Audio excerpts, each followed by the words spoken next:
Một series game kinh dị giải đố. Có rất nhiều người sau khi hoàn thành trò chơi đều mang trong mình câu hỏi chuyện gì đang diễn ra trong trò chơi này. Tại sao ở đây lại nhiều quái vật đến như vậy? Lý do vì sao tụi này lại béo phì? Đây là ai và đây là đâu? Và xin chào các bạn đã trở lại với phân tích game. Ở video này chúng ta sẽ cùng nhau phân tích câu chuyện của Little Nightmares. Phát triển bởi Stacia Studio và phát hành bởi Bandai Namco Entertainment. Ban đầu trò chơi được đặt tên là Hunger, sau đó đổi thành Little Nightmares và ra mắt vào 28 tháng 4 năm 2017. Đến nay đã có một DLC với tên gọi là Little Nightmares Secret of the Moon và thêm một phiên bản trên iOS tên là Very Little Nightmares, và gần nhất là trailer công bố Little Nightmares phần 2. Quan cảnh của trò chơi được đặt vào một con tàu khổng lồ có tên là The Mole, nằm ở một vị trí địa lý không xác định, kể về hành trình của một đứa trẻ 9 tuổi tên là Sid. Bằng một lý do nào đó, Sid đã tỉnh dậy trên con tàu The Mole và bắt đầu hành trình của mình để tìm đường thoát khỏi đó.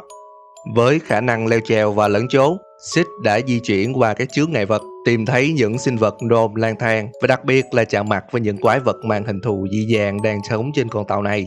Sid đã tìm ra những bí ẩn kinh hoàng trên con tàu, rằng những quái vật trên con tàu này đang giam giữ những đứa trẻ và chế biến chúng thành những món ăn cho các thực khách quái dị trên tàu.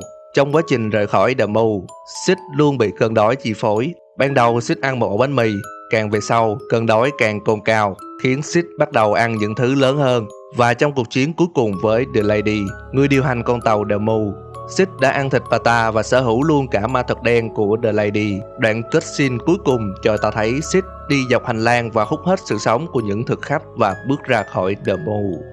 Đó là tóm tắt nhanh về câu chuyện của Sid. Trong bản DLC Secret of the Moon, chúng ta sẽ có thêm câu chuyện của Runaway Kid. Nhưng ở trong video này mình sẽ đặt cho cậu một cái tên mới. Đó chính là cậu bé vô danh. Mốc thời gian trong câu chuyện của cậu bé vô danh diễn ra trước câu chuyện của Sid nhưng kết thúc sớm hơn.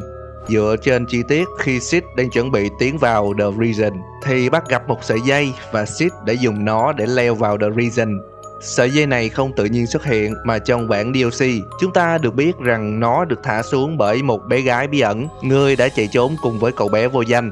Và bé gái bí ẩn này có khả năng cao đã bị biến thành gnome do trong chapter Hideaway của DLC, khi cậu bé vô danh lấy đèn pin soi vào một gnome, một trong những gnome đó có bóng là một bé gái. Và nếu như Sid đã bắt đầu cuộc hành trình từ những căn phòng ở sâu bên dưới The Mole thì cậu bé vô danh đã theo đường ống nước và đến được những nơi còn sâu hơn cả Sid. Đồng thời đó cũng là nơi sinh sống của quái vật Granny.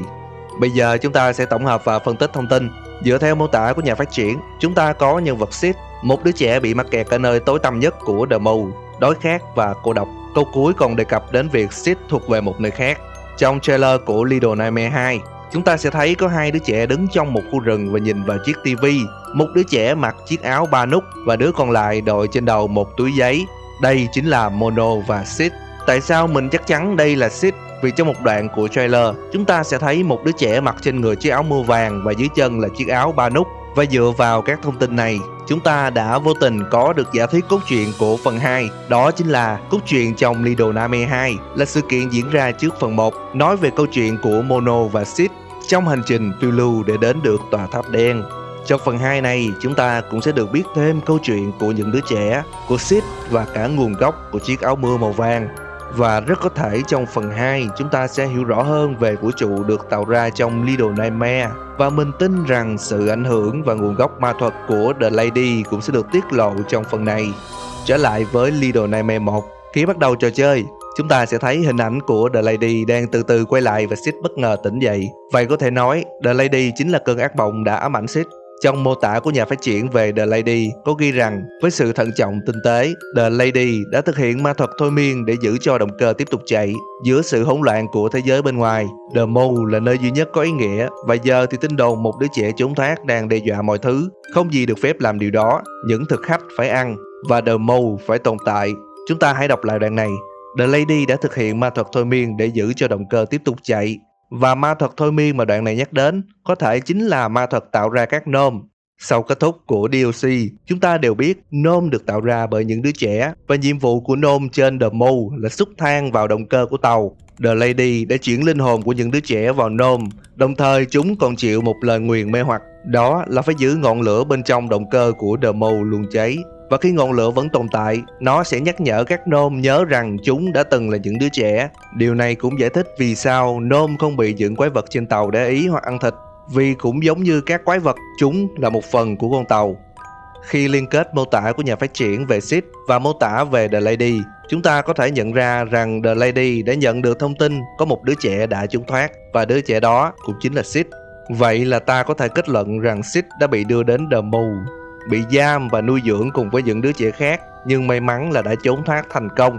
Trong DLC, chúng ta thấy có rất nhiều đứa trẻ chạy trốn, nhưng có lẽ chỉ có mình Sid thoát được. Dựa theo hướng chạy trốn của cô bé bí ẩn và cậu bé vô danh, thì để chạy trốn thành công, những đứa trẻ sẽ trốn xuống những tầng thấp hơn của The Mole. Sid cũng đã chạy trốn và ẩn nấp ở những nơi thấp hơn, nhưng vì cơn đói hoành hành, Sid đã phải quay lại. Mình có giả thuyết là Sid chính là đứa trẻ đã chạy trốn đầu tiên, và điều đó đã khiến cho những đứa trẻ khác như cô bé bí ẩn và cậu bé vô danh sau này cũng lên kế hoạch chạy trốn. Vậy là chúng ta biết được mục tiêu của Sid là tìm thức ăn. Nhưng tại sao trong suốt quá trình ở nhà bếp, Sid lại không ăn những thức ăn ở đó? Có lẽ là vì trước khi đến được nhà bếp, Sid đã nhìn thấy The Janitor đã cuộn xác của những đứa trẻ vào trong những bao trắng và đưa nó đến nhà bếp. Mình sẽ liệt kê về những quái vật trên tàu theo thứ tự từ thấp đến cao. Ở những nơi sâu nhất của The Mole là nơi ở của Granny. Lên cao một chút thì là nơi Sid ẩn nấp, đồng thời cũng là nơi bọn đĩa ăn thịt tụ tập rất đông. Lên cao nữa thì là The Prison, nơi giam giữ và nuôi dưỡng những đứa trẻ được quản lý bởi The Janitor. Và tiếp theo là nhà bếp, nơi hai anh em quái vật đầu bếp ở và làm việc. Phía trên là nơi các thực khách ăn uống, và trên cùng là nhà của The Lady. Trong DLC, chúng ta sẽ được nhìn thấy khuôn mặt của The Lady trong tấm gương, là một bà già xấu xí, và có lẽ đó là lý do vì sao The Lady đã đập bể hết những tấm gương trong phòng của bà ta. Trong tập 2 của truyện tranh Little Nightmares, có một tình tiết kể rằng những đứa trẻ sau khi nhìn vào những tấm gương, chúng thấy mình trở nên cao lớn và to khỏe. Một lúc sau, những điều đó đều trở thành hiện thực, nhưng cái giá phải trả là những đứa trẻ trong truyện đã bị một thực thể bắt ngược lại vào gương. Theo như giả thuyết của mình, The Lady đã sử dụng sức mạnh của những tấm gương và mong muốn được xinh đẹp, nhưng cái giá bà ta phải trả chính là không được nhìn thấy điều đó, vì mỗi khi nhìn vào gương, The Lady chỉ nhìn thấy khuôn mặt gớm ghiếc của mình. Điều này còn cho chúng ta một bài học rằng điều quan trọng không phải là cách người khác nhìn mình như thế nào, mà là cách mình tự nhìn bản thân ra sao. Những thông tin này cũng là lý do tại sao The Lady luôn đeo mặt nạ, vì bà ta không hề biết khuôn mặt xinh đẹp của mình như thế nào, và mỗi khi nhìn vào gương thì chỉ nhìn thấy khuôn mặt quái dị của mình trước kia. Có một điều kỳ lạ khi nhìn thấy The Lady bước vào thang máy. Sid đã không chọn đường khác để đi mà đi bằng đường thang máy luôn. Theo giả thuyết của mình, mục đích của Sid ban đầu là tìm thức ăn, nhưng về sau, mục đích của Sid đã thay đổi và Sid muốn giết chết The Lady. Có thể bạn sẽ tự hỏi làm sao mà Sid lại biết được cách hạ The Lady là phải dùng một tấm kính để chiếu ánh sáng thẳng vào bà ta. Dựa vào chi tiết, Sid sau khi ăn thịt The Lady đã sở hữu sức mạnh của bà ta. Chúng ta có thể hiểu rằng Sid không chỉ hấp thụ thức ăn mà còn hấp thụ cả sức mạnh lẫn ký ức của vật bị ăn. Trong bản DLC, chúng ta biết rằng cậu bé vô danh là người đã chiến đấu với những tiểu quỷ. Cậu đã dùng ánh sáng từ đèn pin để chiếu vào khiến chúng tan biến. Ở đây bạn sẽ thấy lũ tiểu quỷ có một điểm rất giống The Lady. Đó chính là chúng cũng đeo mặt nạ giống như bà ta. Trong ending của bản DLC, chúng ta biết cậu bé vô danh đã bị The Lady biến thành một nôm, và sau đó cậu đi đến gần một chiếc xúc xích. Trong câu chuyện của Sid cũng đã ăn thịt một con nôm trên tay cầm chiếc xúc xích. Và qua tình tiết này, chúng ta đã biết Sid chính là người ăn thịt cậu bé vô danh. Sau đó, những ký ức của cậu bé vô danh được truyền cho Sid, và đó là lý do vì sao Sid biết được cách tiêu diệt và chống lại ma thuật đen của The Lady. Sau khi có được sức mạnh, Sid đi đến hành lang và hút linh hồn của những thực khách, và điều đó khiến họ lăn ra chết. Mình không chắc thứ mà Sid hấp thụ được từ các thực khách là linh hồn của họ, vì nếu nhìn kỹ luồng khí này cũng có màu đen y như ma thuật đen của The Lady, và có khi nào những thực khách này cũng chính là nguồn gốc sức mạnh của bà ta. Mình có một giả thuyết rằng những thực khách cũng là thức ăn của The Lady. Ý của mình không phải The Lady sẽ ăn thịt các thực khách, mà nó sẽ giống như một dạng hút sự sống. Hãy để ý trong cảnh này, các bạn sẽ thấy con tàu chỉ chở thực khách đi vào The Mole chứ không đưa một ai đi ra cả. Điều này làm cho mình có giả thuyết rằng những thực khách sau khi ăn uống no say, họ sẽ bị The Lady hút cạn năng lượng đen, đồng thời cũng là sự sống của các thực khách, và xác của họ được chế biến làm thức ăn cho những đứa trẻ hoặc những thực khách tiếp theo. Sẽ có một cảnh Sid đi qua một căn phòng đầy những đôi giày. Những chiếc giày này khá to so với Sid, và khá rõ ràng chúng là của những thực khách trước đây, những kẻ xấu số bị hút sự sống và trở thành thức ăn cho các thực khách sau này. Còn một vấn đề nữa hơi khó hiểu là tại sao The Lady lại nuôi dưỡng những đứa trẻ. Theo mình nghĩ, việc chăm sóc những đứa trẻ là ý định của The Lady, còn việc biến những đứa trẻ thành thức ăn cho các thực khách là ý định của The Janitor. Trong một cảnh của DLC, chúng ta sẽ thấy The Lady đang nâng niu những con búp bê. Có thể bà ta rất thương trẻ con. Và nếu để ý trong khu vực nhà bếp, thì mình có thể khẳng định rằng The Mole không hề thiếu thức ăn cho các thực khách đến mức phải chế biến những đứa trẻ thành các món ăn. Vì vậy, việc những đứa trẻ bị bắt và biến thành các món ăn hoàn toàn là do The Janitor và hai đầu bếp sinh đôi thực hiện. Nếu để ý cận cảnh The Janitor bắt những đứa trẻ và bọc chúng trong những cuộn vải trắng, các bạn sẽ thấy những đứa trẻ bị bắt không hề có dấu hiệu chống cự, hoặc có lẽ chúng đã chết. Còn trường hợp của cậu bé vô danh bị chế biến khi còn sống là do cậu đã bỏ trốn, và đó là hình phạt dành cho cậu. Mình sẽ bổ sung một thông tin nếu bạn đang băn khoăn ai là người đã bắt những đứa trẻ đến The Mole, thì trong những tập truyện tranh của Little Nightmares, một người lái đò được gọi là The Ferryman. Hắn ta là người đã bắt và đưa những đứa trẻ đến The Mole. Người lái đò này cũng xuất hiện trong một tấm hình ở nhà của The Lady. Một bí ẩn cuối cùng đó chính là bóng ma Sid.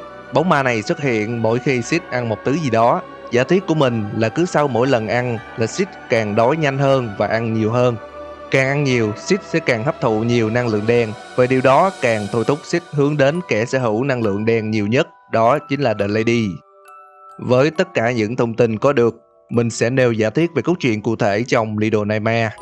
The Mole là một con tàu đặc biệt được quản lý bởi The Lady. Con tàu này liên kết với những tòa tháp đen trong thành phố và thôi miên người dân qua màn hình TV, đồng thời khiến họ lên những chuyến tàu để đi đến The Mole. Tại đây, các thực khách sẽ được ăn uống thỏa thích, và đến khi không ăn được nữa, The Lady sẽ hút sự sống của họ và những cái xác được chế biến thành các món ăn. Theo yêu cầu của The Lady, những đứa trẻ đã bị bắt lên The Mole và giao cho The Janitor chăm sóc và quản lý. Những đứa trẻ liên tục lên kế hoạch bỏ trốn, và hình phạt của những đứa trẻ bỏ trốn là sẽ bị chế biến thành thức ăn cho những thực khách. Sid là một đứa trẻ đã bỏ trốn thành công, ẩn nấp ở nơi rất sâu trong The Mole, nhưng vì cơn đói hoành hành, Sid đã quay lại. Trong quá trình này, Sid đã dần thay đổi, và sau khi hạ được The Lady, Sid đã ăn thịt bà ta, hấp thụ sức mạnh, giết tất cả thực khách, đồng thời một mình bước ra khỏi The Mole.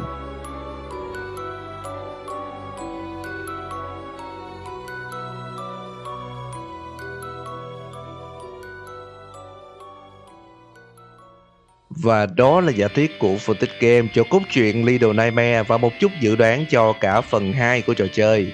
Nếu có gì không hợp lý hoặc sai sót, các bạn hãy comment ngay phía dưới á. Và hãy nhớ, những gì mình nói trong video chỉ là giả thuyết thôi. Đừng quên bỏ lại một like, share và theo dõi cho phân tích game. Mình là Zino và chúng ta sẽ gặp lại nhau ở video sau nha.